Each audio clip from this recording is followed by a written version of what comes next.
My name is Miriam Fernández Santiago and I teach literature and critical theory at the University of Granada, where I also make research on contemporary literature in English and some critical instruments that are currently being developed within this field. In this video, I will go on discussing the notion of vulnerability as a critical instrument of analysis for literary studies.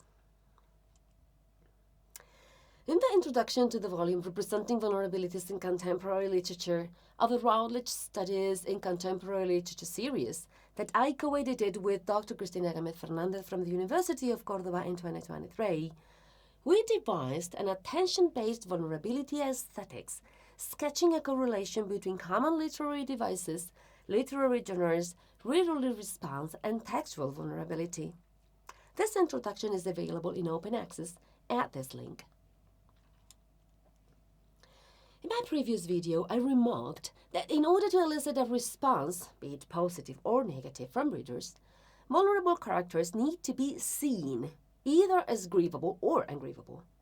In the context of the current digital economy of attention, when the literary text stands in clear disadvantage at the competition of this limited resource against the big data of real-life human vulnerability flooding the web, a hierarchy of visibilization directly correlates with strategies of representation, such as defamiliarization, sensationalism, sentimentalism, and performance, that aim at attracting the attention of readers and that shapes an aesthetic model for the literary representation of vulnerability, as you can see in Table 2.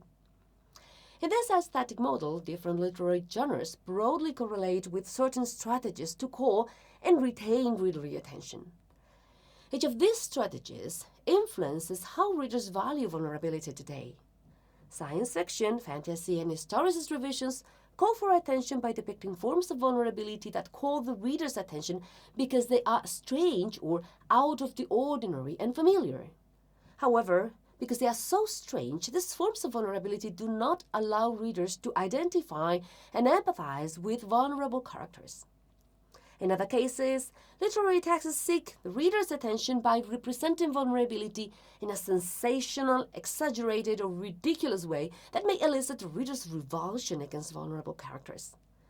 When the positive values associated with vulnerability, such as resilience or heroism, are sensationalized, readers might find it difficult to even perceive them as vulnerable.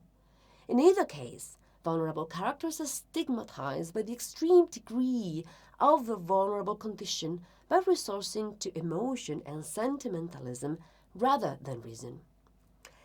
In these cases, the literary texts themselves are less vulnerable to the reader's boredom. While recourse to the familiarization, sensationalism, and sentimentalism can make a literary text strong in terms of calling and retaining the reader's attention, they do so at the expense of real-world vulnerable people who might be stigmatized and marginalized by the literary depiction of their lived vulnerable experiences.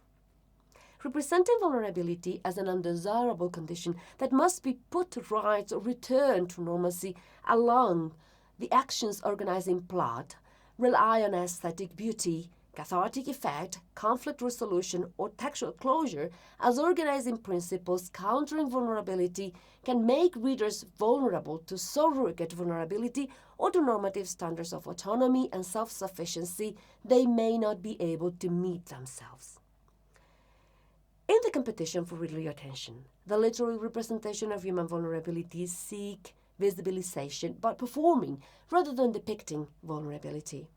A vulnerable text may thus perform textual vulnerability by means of an incoherent narrative that would, for instance, correspond to the vulnerable memory of a character.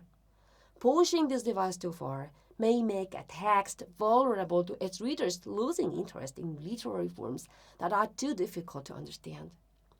In other cases, texts are very appealing to readers because they claim authenticity of the vulnerabilities depicted. This may happen in lyrical poetry or autobiographical narratives where authors themselves are deemed vulnerable, either because they exhibit their own human vulnerability, because as authors they give up control over their own compositions, or because they indulge in literary cliches that are too easy to compose.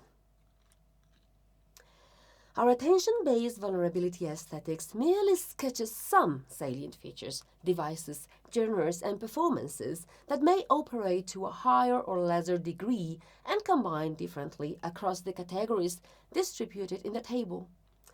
Specific literary texts might activate some of them differently, complicating them with other genres, features, devices, and performances as they engage in the representation of vulnerability in the current attention-driven market.